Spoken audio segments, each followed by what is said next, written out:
ఎన్నికల్లో డబ్బులు తీసుకోవద్దని చంద్రబాబు చెప్పటం దయ్యాలు వేదాలు వల్లించినట్లుగా ఉందన్నారు సిపిఎం రాష్ట్ర కార్యదర్శి శ్రీనివాసరావు. అసలు రాజకీయాలను వ్యాపారంగా మార్చిందే చంద్రబాబు అన్నారు. చంద్రబాబు చెప్పినట్లుగా ఓటుకు 2000 చొప్పున డబ్బులు ఇచ్చేందుకు కోట్లు కావాలన్నారు. అలా ఇచ్చేందుకు బ్లాక్ మనీ ఎక్కడి నుంచి తీసుకొచ్చారని ప్రశ్నించారు. చంద్రబాబు కార్పొరేట్లకు సీట్లు ఇవ్వటం, ప్రజలకు డబ్బులు ఇవ్వటం మానేస్తే ప్రజాస్వామ్యం బతుకుతుందన్నారు శ్రీనివాసరావు.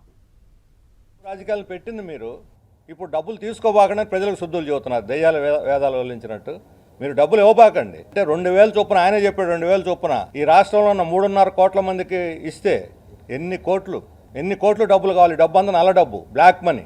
ఎక్కడి నుంచి వస్తుంది డబ్బు? సమాధానం చెప్పాలి చంద్రబాబు నాయుడు గారు. అంటే ఇప్పుడు మీకు ఇది అనవసరమైన ఖర్చు అనిపిస్తుంది, ఓటర్లను తగ్గిస్తారు. అనవసరమైన ఖర్చు అనిపిస్తుంది, డబ్బులు తీసుకోవద్దని శుద్ధులు చెబుతారు. అందుకని చంద్రబాబు నాయుడు గారు ముందు చేయాల్సిన పని రెండు.